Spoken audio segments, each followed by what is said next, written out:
Every year during the holidays, I dedicate a podcast episode to telling an original Christmas tale. These stories, just like my mother's Christmas cinnamon apple cake, are made from scratch.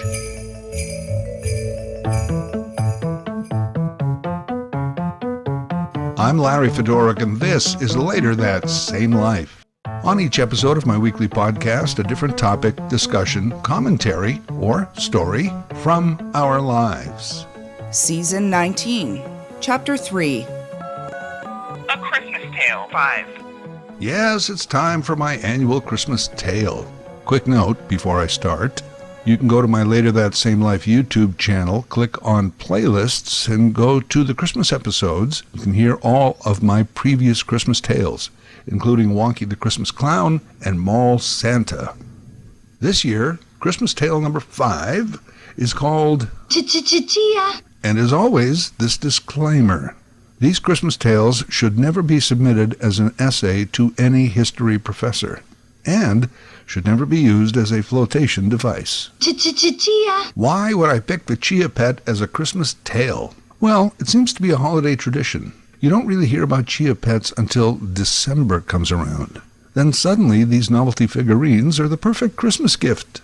Maybe a stocking stuffer. Chia Pets, the gift that grows. Where are these Chia Pets during the rest of the year? I don't know. I always thought they were being raised somewhere on a Chia Pet ranch so that they would be mature and ready for the holiday shelves.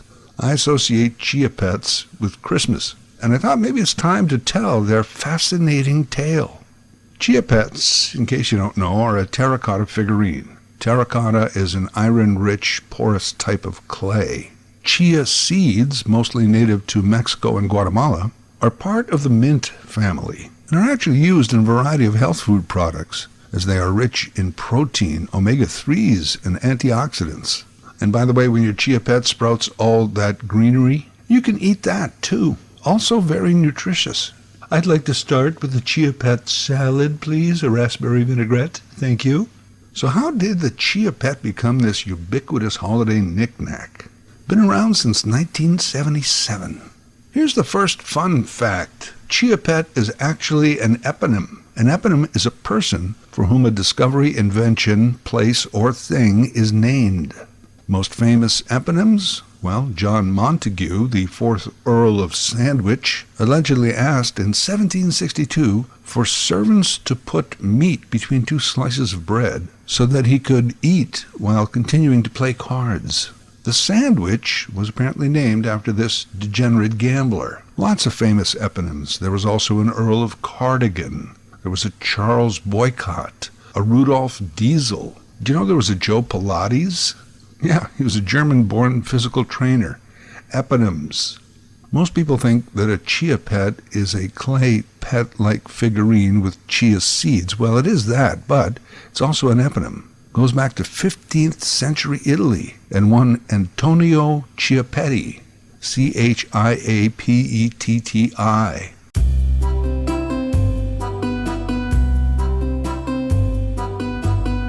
Antonio Chiapetti was the oldest of 18 children. The family lived in the well-known Fettuccine area of central Italy. Fettuccine famous for its long, flat, thin strips of farmland. The Chiapettis, however, were not farmers, rather lived in the small town of Alfredo, where Antonio's father was a struggling shoemaker who supplemented the family income by carving wooden puppets on the side. Antonio's mother knitted socks and sold them on weekends at the local market. So many of the area citizens either owned Chiapetti socks or shoes that the locals often referred to the family as the Footuccinis. It was expected that one day Antonio, as the oldest, would inherit and take over the family shoemaking business. Antonio, though a loyal and hard-working son, did not want to be a cobbler. He had big dreams. When he was a young boy, there was a traveling minstrel that came through town by the name of Leonardo da Vinci, who had filled Antonio's head full of songs and stories about flying and faraway places. When he was old enough, he told his father that he could not take over the family business. and instead would leave town to see the world and seek his fortunes. Though traveling would be risky, Antonio would rather gamble on rambling than dabble in cobbling. That's the kind of guy he was. Though disappointed, his father was amazingly understanding. Said, "It's okay, son. I don't need you to run the business, for I have recently just carved another son out of wood, a puppet that I hope one day will be a real boy." Also recently, the father had been making shoes out of pasta, so he was immediately institutionalized. And it was the younger siblings that took over the shoemaking duties. This meant Antonio was free to travel. His first stop, the coast of Spain, where he got a job as a deckhand on the Nina, Christopher Columbus's favorite of his 3 ships, and soon they embarked on a voyage to discover America. Within weeks, Antonio had worked his way up to first mate, and also Columbus's most trusted confidant. In recently discovered diaries, apparently Columbus confessed to Antonio that he was scared shitless.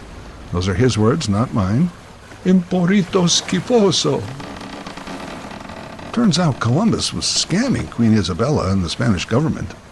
Columbus knew the earth was flat, and he was terrified of sailing off the edge. His plan was actually to go out to sea, sail around a bit, and then come back to Spain with made-up stories about America. It was Antonio that filled Columbus's head with stories of Da Vinci and Copernicus, convincing Columbus to sail on. And, well, the rest is history. Flush with reward money and bags of loot they had pillaged from America, Antonio returned to his native Italy, eager to share the accounts of his journeys. As he made his way back to his hometown, he met a young house painter who had turned to a life of crime. His gangster name was Mickey Angels. Antonio convinced the young thug to get back onto the straight and narrow, advised him to go to Rome, where they were looking for house painters.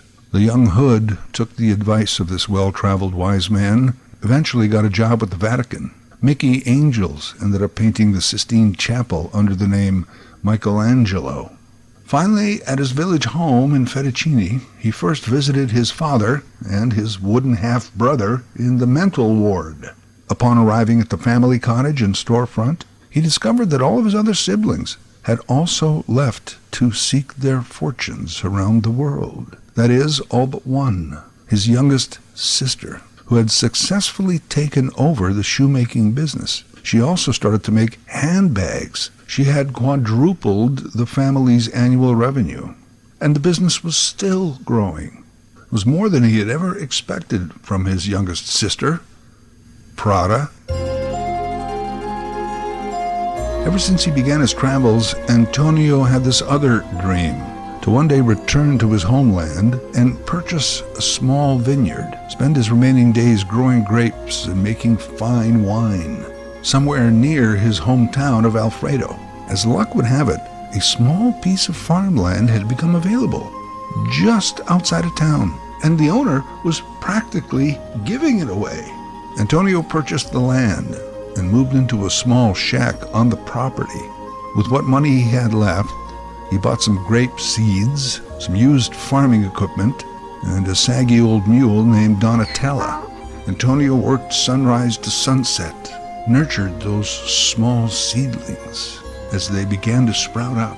He worked, and he watched, and he waited and watched while he worked. And finally, as all of his neighbors were harvesting their crops, Antonio looked out over his fields to see nothing but tiny little seedlings still trying to grow, others that had simply died, yet others ravaged by wolves. His vineyard was an utter failure. You see, what he didn't know, and I guess he should have, was that grapevines need a richer, loamy, even slightly sandy type of soil in which to flourish. Antonio's long, thin strip of farmland was mostly clay, a reddish clay, a terracotta type, if you will. I guess this is why the land was such a bargain. Nothing would really grow here, and certainly if Antonio were to try now to resell it, no one would be interested. No grapes, no wine, no money. What was he to do? Desperate, Antonio began looking through his belongings for something he could sell. He didn't have that much left. A stamped royal declaration of gratitude from Queen Isabella, the ship's bell from the Santa Maria, gifted to him by Columbus, and an autographed self-portrait signed by Michelangelo. Junk. Worthless. And then there were these sacks of seeds, these mint-like seeds that he'd picked up in America. What good are these, he thought. In frustration, he simply tossed them all out the window of his cabin. Antonio could barely sleep that night, what with the stress of being broke, plus the nasty rains dripping through the roof of his leaky shack. He supposed maybe he could ask his sister for money. I mean, technically, every Chiappetti family member had a stake in the family business, but he was too proud to do that. Well, maybe as a last resort. The following day was noticeably more sunny and humid. Antonio spent the day wandering over his few acres of land, hoping to see a grapevine somewhere, wondering what he could do next. Near dusk, he returned to his rustic abode, only to find a small patch of tiny leaf greenery had grown on the spot around his window. Not only that, Donatella had grazed on some of it. And suddenly the saggy old mule seemed revitalized and energetic. She even looked better. Antonio even consumed some of the greenery himself, and the next day he even felt more vital. He shared some of the stuff with his sister. She had the same effect. She felt great. He snuck some of the leaves into his father's lunch at the mental hospital. You know, within a week, suddenly his dad was more coherent and actually no longer believed he had a wooden son. What was this greenery? It was miraculous. Antonio also found that the greenery he did not consume would eventually flower, and the flower would produce even more seeds. Soon his long, thin, flat strip of land was lush with this stuff. Prada began giving away a small cup of seeds with every purchase of a handbag. Word spread. The seeds and the green plants were a panacea. Some people planted the seeds, others just consumed them directly, and they began putting the seeds into things like cookies, bread, and muffins. Everyone in the area felt so healthy. Soon people were coming from miles around to buy these Chiappetti seeds. And Antonio, unlike his fellow grape farmers, could turn over 3, maybe even 4 crops per year. The cash was pouring in. He had more money now than he ever did, even working for Columbus. Antonio soon married a neighboring vintner's daughter. They had 3 sons, who took over and grew the family business. Everyone couldn't get enough of these Chiappetti seeds. Eventually, they just called them chias, chia seeds. Antonio himself helped run the family business well into his 80s before he retired. He eventually lived to be 102. Must have been those chia seeds. And that was it for about the next 250 years. Generation after generation of Chiappettis ran the farm and subsequent company, selling these seeds and the plants, eventually exporting them to over 30 countries around the world. The packaging included a label which featured a portrait drawing of the founder, Antonio Chiappetti. In 1875, they were bought out by the German chemical giant BASF, absorbed into their corporate structure and future marketing. Eventually, the Chiappetti identity was forgotten as the roots of these chia seeds. The family themselves, though, lived luxuriously and quietly on their wealth among Italian nobility. Antonio's great-great-great-great-granddaughter, Allegra, married a local baker named Fernando Pavarotti. In 1935, they had a son they named Luciano. Speaking of descendants, the great-great-great-great-great-grandson, Antonio Chiappetti IV, Little Tony, had no real interest in the family heritage. As a matter of fact, he had decided, like his great-great-great-great-great-grandfather and namesake, to go to America. Little Tony was actually part of the great Italian immigration to America in the early 1900s. As with many immigrants landing at Ellis Island, authorities often changed the surnames of these new Americans, sometimes due to misspellings, other times intentionally. The young Antonio Chiappetti IV was given the surname Petty, spelled with a Y. He made his way down to Gainesville, Florida, where he got a job as a salesman, and he married a local girl, Kitty. They had 2 sons, Bruce and Tom. Tom often recalled that chia seeds were a big part of the family diet, either directly as snacks or baked into cookies, bread, and muffins. As the story goes, after Antonio and his wife retired, they took up several hobbies: scrapbooking, golf, model trains, stamp collecting, and on weekends took a pottery class. One summer Saturday in 1975, Antonio was crafting a vase at the pottery wheel, but Kitty was in another room sculpting a little lamb figurine that she had hoped to give to her granddaughter. She was snacking on chia seeds when she accidentally spilled the entire bag all over her clay sculpture. She had ruined the sculpture she had worked so hard on. In frustration, she just left it and went home for the day. The following Saturday, she returned to find that little lamb with a fluffy coat full of green wool, the chia greenery. Her teacher actually gave her an A+ for the assignment. Others in the class asked if she could make one for them. Before you know it, she was making 10 to 12 of these per day.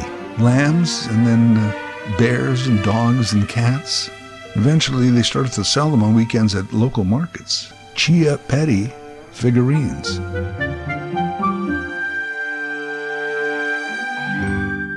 Soon they began to take out ads on local TV. Their son Tom, who had become a musician, even wrote a little jingle for them. Chia. They were selling like hotcakes.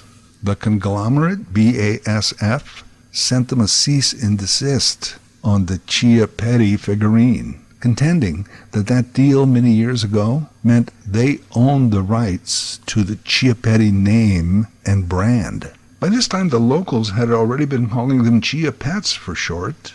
So they made that adjustment, just changed the name, and the modern-day Chia Pet was born. Chia. By the early 80s, the Chia Pets idea was purchased by an advertising executive, Joseph P. for $25,000 at a trade fair. Today, between 15 and 20 million Chia Pets are sold annually, mostly at Christmas. Joseph P. also gave us the clapper. Yeah, he did. He died in June of 2023 as a rich man, age 91. The Pettys have long since passed, but during their remaining years, never once regretted selling their little invention. Back in Italy, the Chia Pettys remain a dynasty, very influential in society and politics, and the descendants of the original Antonio eventually did buy that vineyard and created a wine in memory of their patriarch, the Chia New Taste of Italy. Eventually, New Taste of Italy just became NTI. The wine was Chia NTI.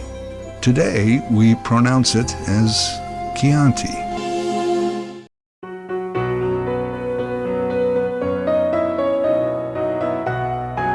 Hey, I hope you enjoyed this year's Christmas Tale. For fans and supporters of the podcast, from everyone here at Later That Same Life. Okay, it's just me. But anyway, merry everything and happy always.